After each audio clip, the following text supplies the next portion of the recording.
gars yi benn affaire nag dinaa leen ko wax pour ngeen xam ko yéen ñëpp muy lan gis nga Bril dafa bàyyi loxoom.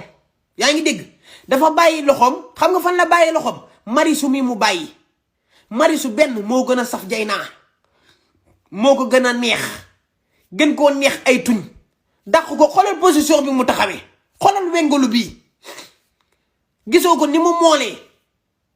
noonu la ñuy def ñu leen di awantoo. tey dégg naa interview bi Dieyna nee na waaw man xam nga vidéo yi xooluma woon animateur bi saytaane ba dee naan ko Marichou doo fay tuddee Marichou